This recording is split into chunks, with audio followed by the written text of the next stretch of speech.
Olá, incríveis espectadores. Sejam bem-vindos à história de terror de hoje. Quando a ciência encontrou Deus. É uma história de terror quântica e cósmica incrível. Então, já vou lembrar vocês de avaliar o vídeo. E se gostarem muito como eu gostei, compartilhem com seus amigos. E se não gostarem, compartilhem com seus inimigos.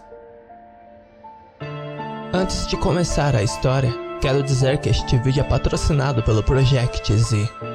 O Z é um aplicativo de comunidades para você conhecer pessoas e participar de chats de grupo de seu interesse. Com ele instalado no seu celular, você vai ter sempre alguém para conversar. No aplicativo, clique em conhecer e deixe que a inteligência artificial lhe sugira um novo amigo. O design é super moderno e intuitivo, lembra muito o famoso Amino. No seu perfil, você pode adicionar uma biografia de áudio, ou seja, sua apresentação aos novos seguidores será muito mais eficiente. Bom, o negócio é saber quanto é 1000 menos 7. Se souber, chama no chat aí. Você também pode criar um grupo de interesse, como de terror, anime, K-pop, música, filmes, etc. Você pode postar seus desenhos, suas histórias e criar seu próprio chat aberto e convidar amigos. O que mais gostei no Project Z são as ferramentas no chat que permitem o desenvolvimento de sua aventura RPG com seus amigos. Veja, dentro do chat você pode criar fichas de encenação que facilita muito a organização da mesa.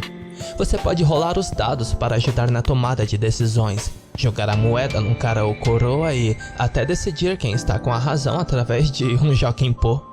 Use sua criatividade como mestre ou personagem e traga seus amigos para uma mesa de RPG dentro do Project Z.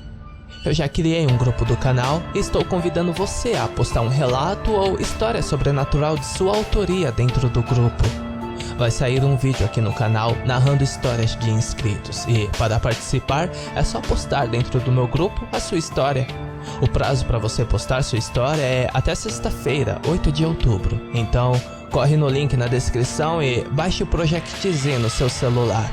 E o mais importante, na hora que estiver fazendo seu cadastro e chegar nessa tela, informe o meu código de convite. Assim, você vai ajudar demais e imensamente quem vos fala. Meu código de parceiro é exatamente como está na tela, 6 Sigma. Então, se você gosta do canal, se quer incentivar a continuidade dessas histórias e ter a chance de ouvir sua própria história narrada por mim neste Halloween, baixe o Project Z, cadastre-se com meu código de convite e poste sua história.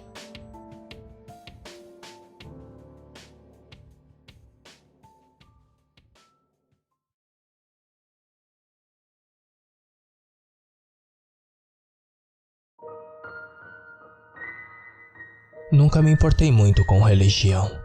Quero dizer, é interessante tudo. As velhas reflexões e percepções filosóficas de pessoas há 2 milênios distantes do presente. Gosto particularmente dos livros dos apócrifos e da Magnum Opus da Bíblia, o Apocalipse. Um grande livro recheado de histórias interessantes.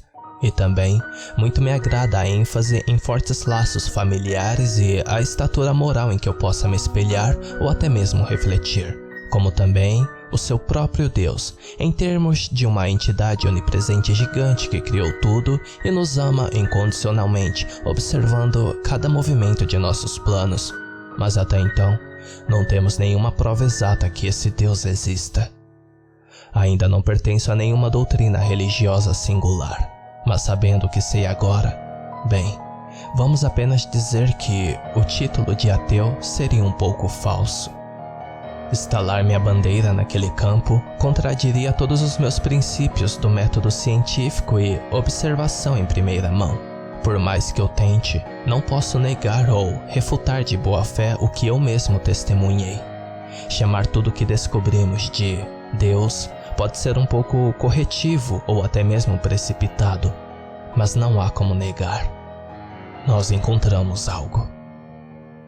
A ciência, às vezes, se tornou esse tipo de instituição monolítica e infalível, aquele que sofre com o ostracismo de conceitos marginais que não conseguem romper o bloqueio egoísta. É muito frequentemente usado como um trunfo para negar tudo que não se assimila à narrativa prevalecente ou tudo aquilo que não trabalha de acordo com a lógica. Muitas vezes, afirmações estranhas são divididas porque não existem métricas para digeri-las adequadamente. Apesar de todo o bem que trouxe, a ciência ainda não é e nunca será uma verdade absoluta. Nada é. A ausência de prova não é uma prova da ausência. E o que aconteceu lá, naquele laboratório nas profundezas das ruas congeladas em Estocolmo, agora é uma prova da minha vida, de todos os empreendimentos que a humanidade ainda tem que embarcar para evoluir. Ele serve como uma âncora. E se algum dia eu me descobrir mergulhando nos mares abençoados da dissonância cognitiva, espero que eu me lembre o quão pequeno e ingênuo eu realmente sou. Eu me formei na UCLA com um bacharelado em física e uma oportunidade incrível pousou no meu colo. Um dos meus professores me elogiou e fui contratado por um laboratório em Estocolmo para um estágio. Eles ficaram aparentemente impressionados com minha tese, que se aprofundou no tópico da teoria das cordas e na aplicação matemática ao processo universal. É claro que aceitei a oferta sem nenhum momento de hesitação. De lá, eu desenraizei meu estilo de vida californiano para me mudar metade do caminho ao redor do mundo para o norte gelado da Suécia. Eu não estava preparado para o frio. Passei a maior parte dos meus verões de sunga, brincando nas areias nas praias de Santa Mônica e relaxando ao sol. A Suécia poderia muito bem ser outro planeta. As temperaturas despencariam para 30 graus negativos de arrepiar os ossos no inverno. Felizmente para mim, eu tive uma família anfitriã maravilhosa que me ajudou a me aclimatar e me integrar ao Valhalla.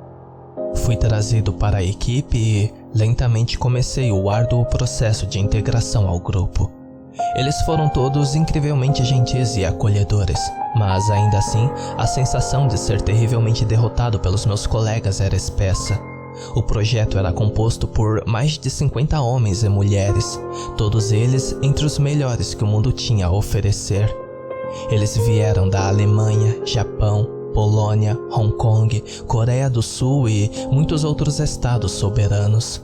Foi um caldeirão de alguma das maiores mentes que o mundo tinha a oferecer.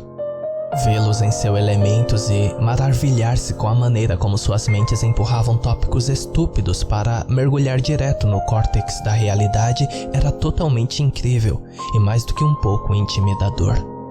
O objetivo expresso da coalizão era estudar o comportamento das partículas e do reino subatômico para decodificar ainda mais o complexo mundo das matrizes de energia teórica. Por extensão, o grupo também alocou recursos para desenvolver ferramentas para observar e decodificar a hipótese de emaranhamento quântico e a teoria das cordas mencionada anteriormente. Esses princípios ainda estavam em sua infância na época e acabava de ser descoberto. Nenhum de nós jamais poderia ter imaginado a enorme magnitude das coisas que estavam por vir. O laboratório tinha seu próprio acelerador de partículas, pela qual eu fiquei bastante obcecado desde o primeiro dia. A maioria dos dados concretos, entretanto, era transmitido do laboratório de Genebra, lar do grande colisor de Hadron. Eu até pude ver a magnífica máquina pessoalmente em algumas ocasiões. Uma coisa que sempre me surpreendeu é a quantidade de realizações incríveis capazes quando a busca do conhecimento guia o caminho. No entanto, o completo oposto também é verdadeiro, já que a curiosidade sem empatia muitas vezes resulta em crimes contra a humanidade. Como você já deve saber, o grande colisor de hadrons foi a primeira máquina capaz de sintetizar a partícula conhecida como bóson de Higgs. A máquina é um acelerador de partículas construído em um loop de 27 km. Ele usa o estado de vácuo perpétuo e a temperatura mais fria do que o espaço sideral para acelerar as partículas a 99% da velocidade da luz. As partículas colidem uma com as outras, criando explosões espetaculares de radiação e resultados teoricamente semelhantes aos do Big Bang em uma escala muito menor. É também por meio desse processo que o infame bóson de Higgs pôde ser sintetizado. Alguns a chamam de partícula de Deus, mas muitos físicos não gostam do apelido onipotente. No entanto, é de uma forma adequada, pois é onipresente e pode se manifestar ou desmaterializar espontaneamente por meio de processos não totalmente compreendidos. É uma espécie de ponte entre a matéria e a antimatéria. É a entidade que liga o etéreo ao corporal.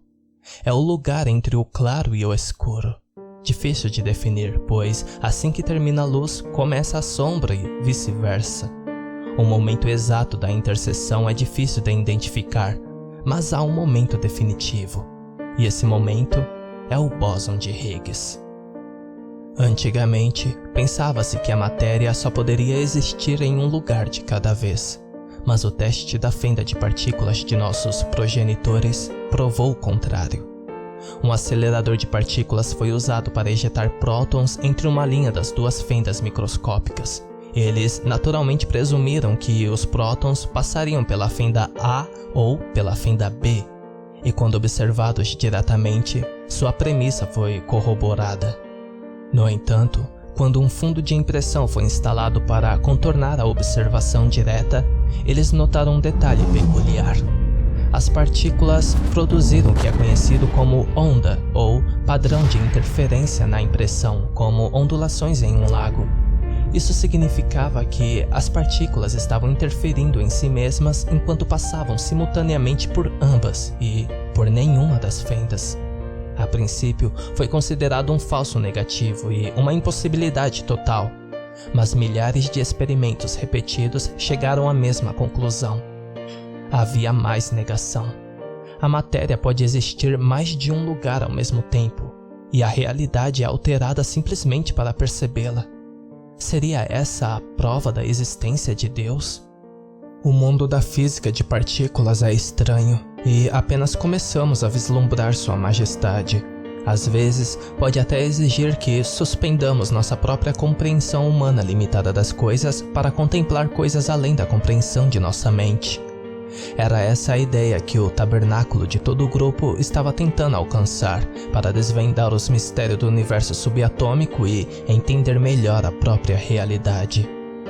O grupo foi financiado de forma exorbitante e equipamentos de última geração foram fornecidos por generosos doadores de todo o mundo. Meus contemporâneos e eu começamos a estudar os processos novamente do zero.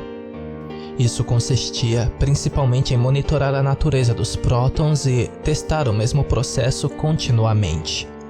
O progresso era lento e muitas falhas e erros logo estavam sob nosso controle, mas você não pode construir uma casa sem derrubar algumas árvores.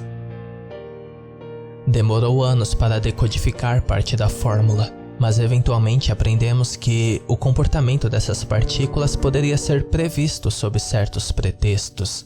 Eles também podiam, até certo ponto, serem controlados, programados para habitar locais separados ao mesmo tempo, dando-lhes a percepção de capacidade de existir em dois lugares ao mesmo tempo na realidade.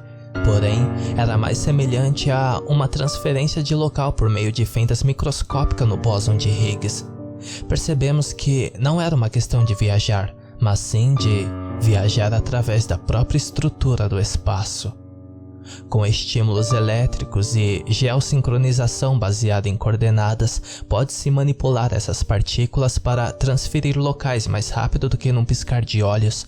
A máquina usada era primitiva em comparação com as posteriores, mas seu verdadeiro potencial não foi perdido.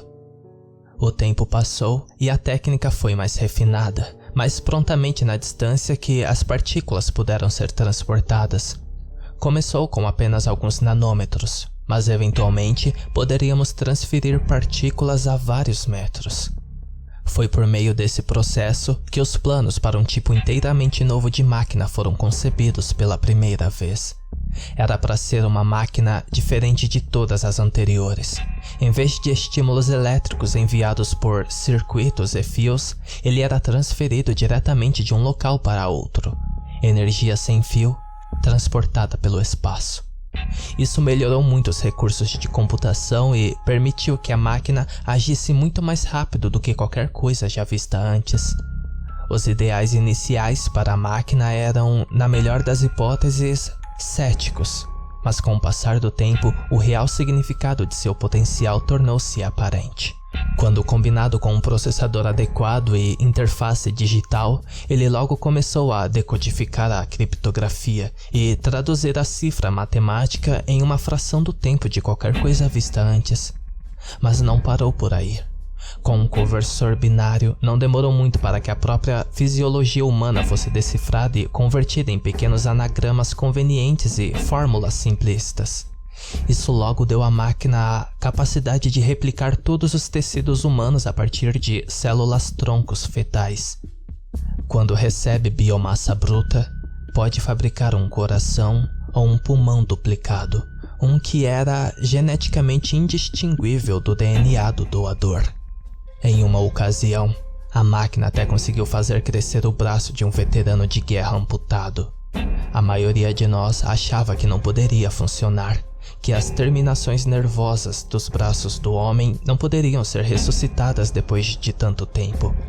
Mas depois de 17 horas na cirurgia, quando viu o veterano mover seus novos dedos pela primeira vez após o transplante e a ressuscitação celular, soube ali que havíamos descoberto algo especial. Doenças e deformidades também foram desbloqueadas, podendo ser observadas em um nível molecular e erradicadas antes da gestação. Um vírus ou cepa bacteriana poderia ser geneticamente reagrupado para atacar e destruir a si mesmo em vez do hospedeiro. AIDS, peste negra, resfriado comum, infecções na garganta, gonorreia. Nenhum deles teve uma única chance contra o poder incomparável da máquina.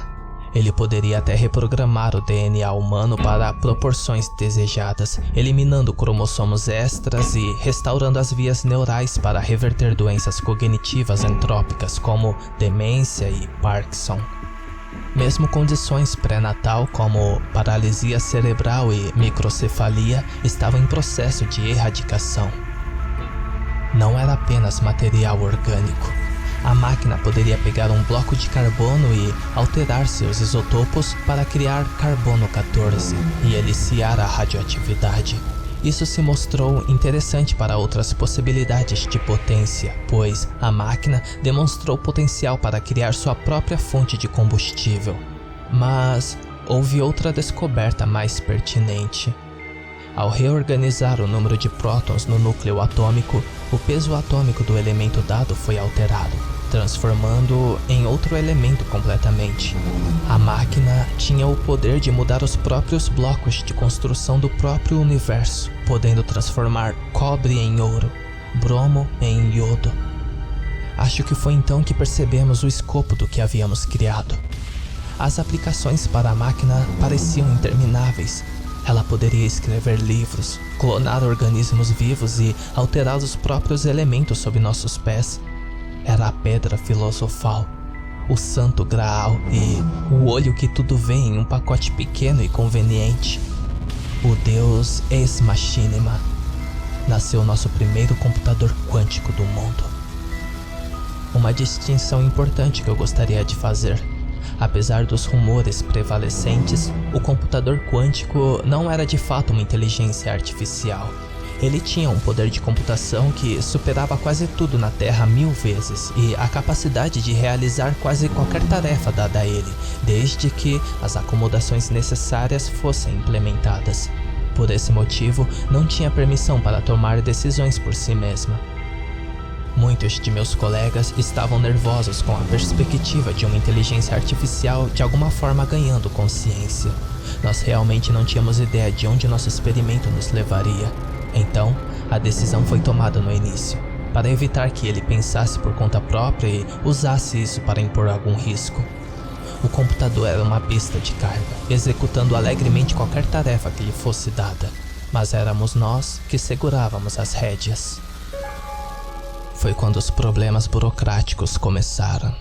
Muitos doadores para o projeto e até mesmo alguns dos meus colegas de equipe tinham suas próprias ideias sobre como usar a máquina da melhor forma. Cada nação envolvida queria isso para si e tinha sua própria visão sobre a melhor forma de implementar suas capacidades. Vários membros da coalizão acabaram abandonando o projeto ou sendo demitidos, prometendo voltar com um batalhão de advogado às costas. Um homem foi pego tentando contrabandear dados do laboratório e foi detido para aguardar processo. O superintendente reinante do projeto também foi dispensado de suas funções. Em seu lugar, o Dr. Henrik Laundegren assumiu a função de diretor de operações. O Dr. Laundegren é um amigo querido e uma mente brilhante. É isso que faz com que o destino dele pese tanto em meu coração. É uma tragédia que se abateu sobre ele, mas não vou agir como se ele não fosse responsável por atiçar as chamas. Laundegren conseguiu estabelecer o grupo e unir uma facção dividida de cientistas que tinham suas próprias agendas. Ele tomou a decisão executiva de manter o computador nas mãos da equipe internacional e continuar a estudá-lo para uma replicação ideal e análise de dados contínua. Todos aqueles que não permaneceram foram demitidos ou removidos fisicamente conforme a necessidade surgia. Laundegren trabalhou durante anos no desenvolvimento de recursos virtuais das máquinas e decidiu que seria melhor investir mais nisso. Demorou meses de desenvolvimento, mas logo um programa totalmente funcional no estilo The Sims estava instalado e funcionando. Era incrível. A simulação foi modelada para ser uma cópia exata do nosso próprio mundo e continha todas as peças e coordenação dentro dela. Todas as pessoas, animais e nações. Aparelhos de controle aumentado foram então desenvolvidos para nos permitir a capacidade de ver a criação do computador em primeira pessoa. A simulação que ele criou era tão visceral que ninguém conseguia perceber que estava em uma simulação. Os participantes dos testes foram expostos aos seus próprios entes queridos dentro do programa e não puderam distingui-lo de seus colegas da vida real. Eu até dei uma volta algumas vezes. Fui conectado ao monitor por meio de uma interface de córtex neural e tive minha mente processada na simulação. Acordei com a visão da luz do sol espreitando pelas cortinas e o som dos carros do lado de fora. Ao meu redor, nas paredes, havia pôsteres de Harry Potter, Jojo e Arquivo X. Eu reconheci imediatamente onde eu estava. Era a casa da minha infância, um complexo de apartamento em Sacramento. Meus pais estavam lá e agiram de acordo com a forma como se comportariam na vida real. Meu pai até fazia novas piadas cafonas de uma forma que combinava com sua personalidade. Não era uma memória, porém, era um cenário inteiramente novo, criado por minha própria mente e simulação quântica. Meus pais morreram no mundo real e passar um tempo com eles novamente era indescritível. Mesmo que fosse apenas simulações, a experiência foi profundamente cativante para mim. Acabei saindo da simulação em lágrimas, oprimida pela experiência e pela capacidade de falar com meus pais mais uma vez. O evento foi tão esclarecedor para mim que até mesmo tornou um pouco mais fácil lidar com a ausência deles. Afinal, agora eu poderia falar com eles a qualquer hora que eu quisesse.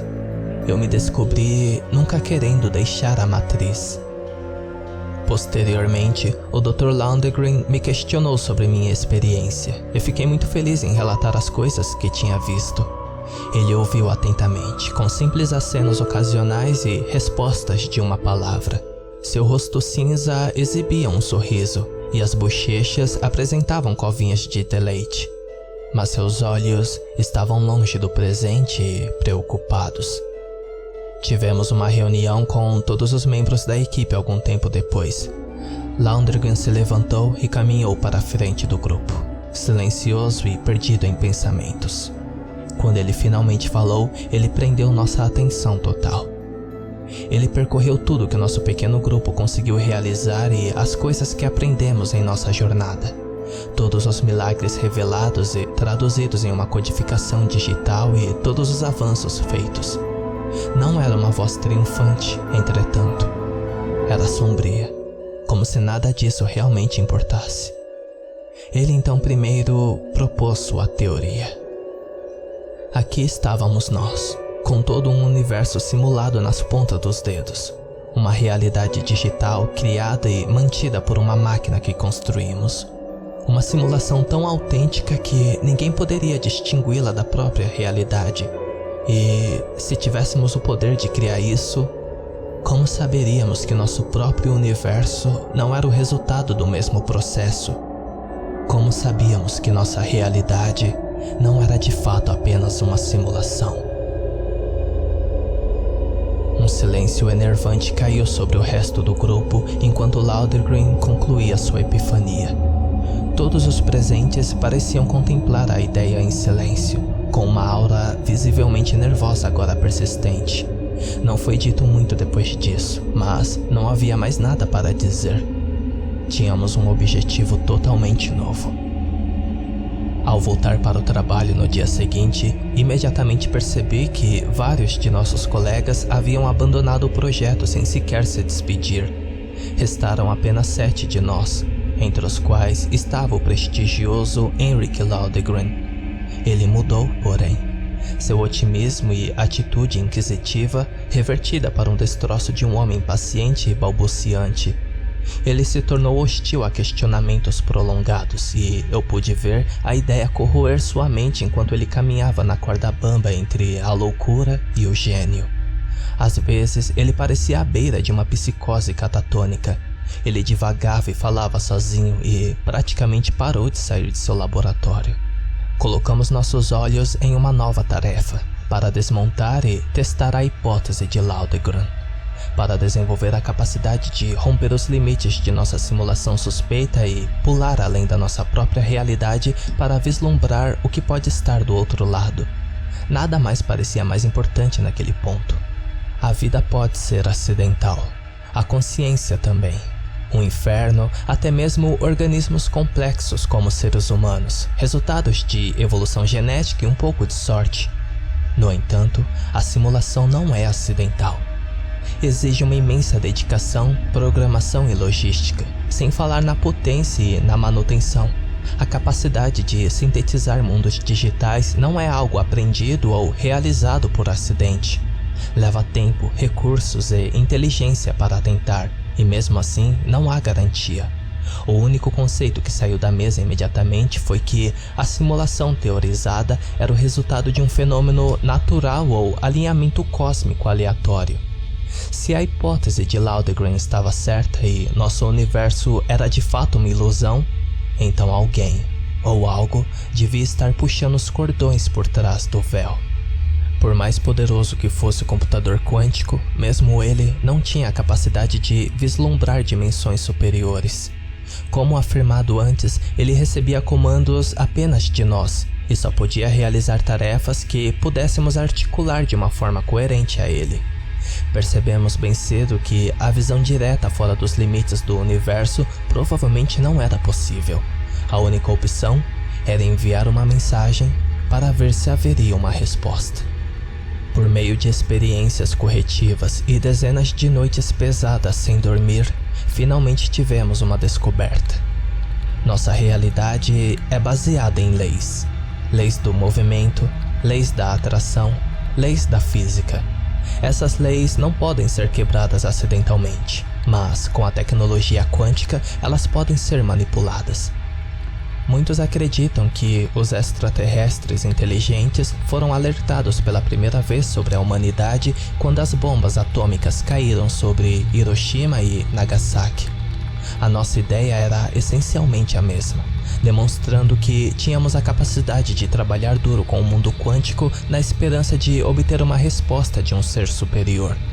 Se pudéssemos quebrar ou dobrar uma dessas leis da realidade, talvez o suposto orquestrador por trás de tudo isso fosse obrigado a responder. Uma das primeiras descobertas que fizemos foi a do conceito do tempo reverso. O tempo é uma medida de algo que ocorre, sem nada para observar. O tempo não faz sentido. O conceito só faz sentido quando na presença da matéria. Os dois conceitos de espaço e tempo são contínuos, como claro e escuro, ou quente e frio. Um não existe sem o outro. Onde há espaço, há tempo. Onde há tempo, deve haver espaço. O oposto da matéria não é nada, mas a antimatéria. Um verdadeiro nada ou vazio de qualquer coisa substancial não existe. Não pode existir com base na própria natureza da existência. A antimatéria é um material invisível que opera sem ser visto e preenche todas as lacunas que a matéria não faz. Tudo isso mantido junto pelo bóson de Higgs. Se existe um oposto de matéria, então um oposto de tempo também deve existir. Cada ação tem uma reação igual e oposta e todas as reações devem permanecer proporcionais à força exercida. Ao utilizar o computador quântico, tivemos a capacidade de enviar prótons de volta no tempo, ou quase isso. Poderíamos fazê-lo existir onde antes não existiam, usando matrizes de energia escura e superposição de partículas para fazê-los existir em dois lugares ao mesmo tempo. A descoberta havia sido feita algum tempo antes, mas nunca oficialmente testada. Estava restrito e marcado como inquebrável, já que muitos de nossos cientistas estavam legitimamente preocupados com a perspectiva de alterar o passado sem querer. Isso poderia criar um efeito borboleta e causar estragos no presente. Disseram-nos que a experimentação no tempo reverso era proibida. Mas agora tínhamos um motivo legítimo para nos interessar. Demorou um pouco para sermos convencidos, mas finalmente tivemos sucesso quando prometemos revelar a maior descoberta até então. Os parâmetros foram definidos no computador e o laboratório foi preparado para a operação. Uma única semente de craveiro foi colocada em um recipiente transparente reforçado no centro da sala. O espécime foi colocado em um papel de resina úmido e vários pequenos tentáculos verdes brotavam de sua concha. A ideia era reverter o metabolismo simbiótico da cobaia e fazer com que ela voltasse rapidamente ao estado inicial. A semente seria direcionada para realizar seu ciclo de vida ao contrário, contradizendo assim o fluxo natural de vida e tempo para frente. Os parâmetros foram concluídos e Laudegren ficou ao lado da máquina. Ele olhou para cada um de nós individualmente com um brilho nervoso nos olhos. Ele olhou para mim por último e eu assenti. Laudegren respirou fundo, ajustou os óculos e apertou o botão. Imediatamente, as gavinhas dentro da semente começaram a retrair. Elas desapareceram dentro da casca logo em seguida e a semente encolheu até um ponto em que não era mais visível. O computador nos alertou que a tarefa havia sido concluída e o silêncio caiu sobre a tripulação. Ficamos assim por vários segundos até que uma comoção no computador chamou nossa atenção. Uma série de luzes tremuzentes e sirenes começaram a soar como demônios, indicando algum tipo de erro. De repente, a semente reapareceu e começou a crescer a um ritmo impossível. Uma massa de gavinhas verdes se contorcendo emergiu da concha e pressionou firmemente contra a caixa em segundos. Ela inchou e a câmera se rompeu violentamente um momento depois, enviando cacos de vidro catapultando por toda a sala. Consegui me esquivar bem a tempo, mas outros no grupo não tiveram tanta sorte. Um homem, Reginaldo Dias, foi atingido por um estilhaço no pescoço. A peça abriu um corte em sua garganta, fazendo com que um grosso carmesim se espalhasse de sua garganta. Ele desabou no chão, enquanto outros começaram a correr para ajudá-lo. Antes que pudéssemos alcançá-lo, os apêndices engurgitados e serpenteantes da serpente o enlaçaram, deslizando ao redor de seu pescoço e abdômen. Dias gorgolejou e o terror encheu seus olhos quando as raízes verdes da pitonisa começaram a contraí-lo. Eu assisti sem palavras enquanto a ferida de Dias se fechava. Seu cabelo cinza se transformou em um castanho escuro. As rugas em sua testa e bolsas abaixo dos olhos se dissolveram em sua pele em questão de segundos. Os cravos e manchas de fígados em sua bochecha logo seguiram o exemplo. Todos nós assistimos estupefatos enquanto o processo continuava, e Dias parecia envelhecer para trás. Dias devia ter quase 60 anos, mas em questão de instantes parecia um jovem de 30 e poucos anos. Ele então tornou-se um jovem adulto, depois juvenil, depois adolescente. Dias gritou de terror enquanto sua voz mudava de um tom áspero e rouco para um grito agudo pré-púbere. Seu corpo encolheu em suas roupas e extremidades retraídas dentro do casaco. Quando o alcançamos, ele já havia partido. Não tivemos tempo para ficar boquiaberto, pois nosso estupor foi interrompido pelo computador tocando uma sirene de alerta e uma infinidade de luzes piscando indicavam um problema externo de algum tipo. A tela era a prova de falhas projetada para proteger o computador de fontes externas mal intencionadas.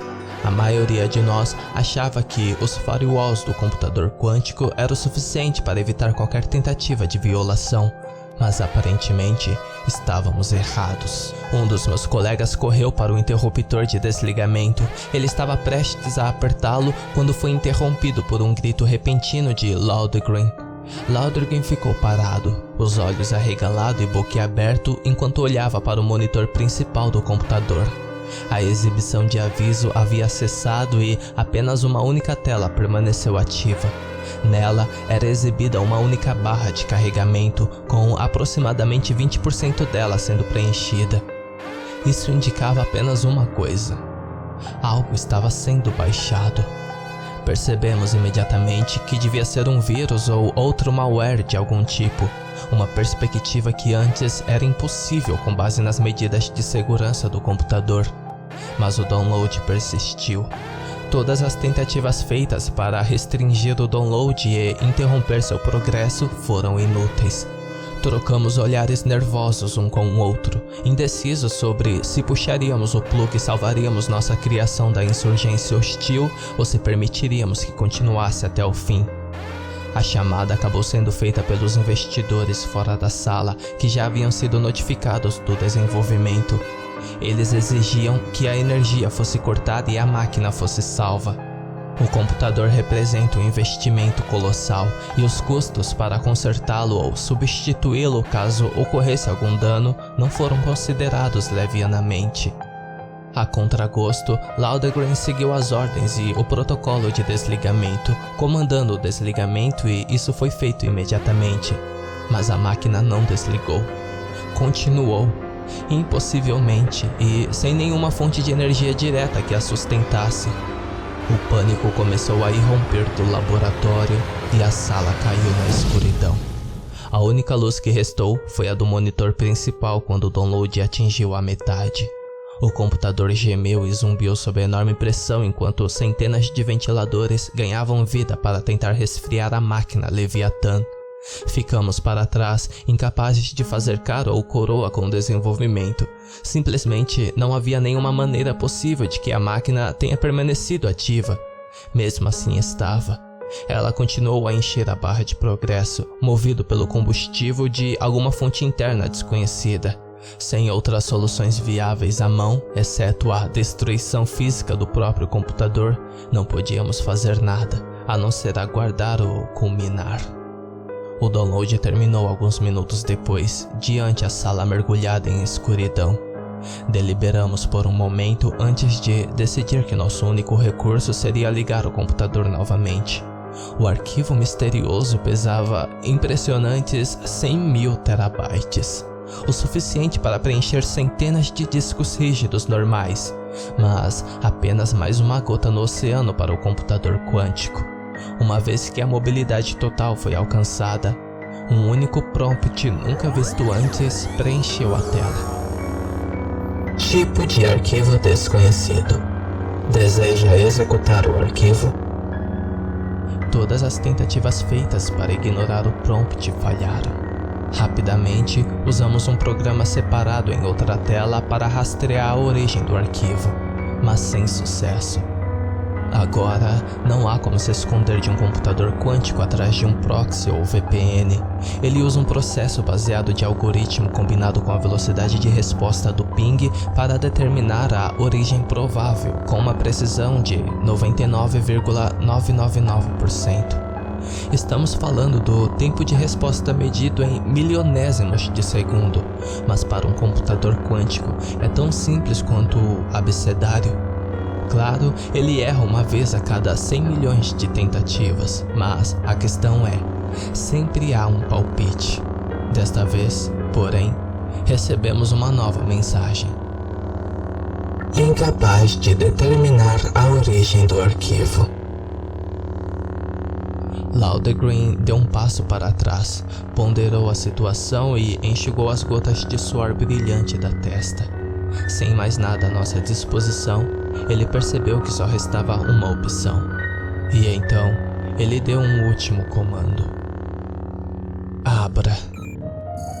O computador começou a renderizar o arquivo, o processo demorando vários minutos para ser concluído. Estava inteiramente em código binário e acabou sendo traduzido para uma única mensagem. Após a conclusão, 2 palavras, em fonte branca, ficaram silenciosas em meio ao fundo preto. Nunca pensei que 2 palavras simples pudessem ter efeitos tão duradouros em minha psique. Essas 2 palavras que me fizeram questionar tudo que eu pensei que já sabia. O computador apagou momentos depois e desligou. Todos nós meio que partimos depois disso. Voltei para casa, oprimido pelos eventos, e parti com uma sensação mística de terror instalado no fundo de meu estômago. Na manhã seguinte, fui chamado por um dos investidores. Ele me informou que alguém havia invadido o laboratório na noite anterior e sabotado a operação. O laboratório estava em chamas e logo reduzido a uma pilha de cinzas fumejantes, e o computador quântico foi danificado além do reparo. Quem quer que tenha feito isso possuía um cartão de segurança e parecia saber o processo exato necessário para desmontar o sistema de segurança automático. A polícia manteve um único suspeito sob custódia, um homem que parecia uma bagunça neurótica no meio de um colapso nervoso maníaco. Ele foi julgado e condenado algum tempo depois e declarado clinicamente louco. Ele foi ordenado a um estabelecimento de saúde mental no norte da Suécia e lá que permanece até hoje. O nome deste homem? Henrik Laudegreen. Nunca fui capaz de avaliar adequadamente o que aconteceu naquele dia. O evento me deixou abalado e confuso de mais maneiras que eu poderia listar. Acho que nunca mais serei completo. Simplesmente não consigo ser. Eu sei a verdade, a razão da nossa existência miserável. Tínhamos estendido a mão muito além e algo atendeu nosso chamado. Se foi ou não realmente o que poderíamos chamar de Deus, eu não posso dizer. Mas direi, depois do que vi acontecer com Dias e do que aconteceu com Laudegreen, não consigo pensar em uma palavra melhor para isso. Acho que Deus é algo que nunca poderíamos ter imaginado.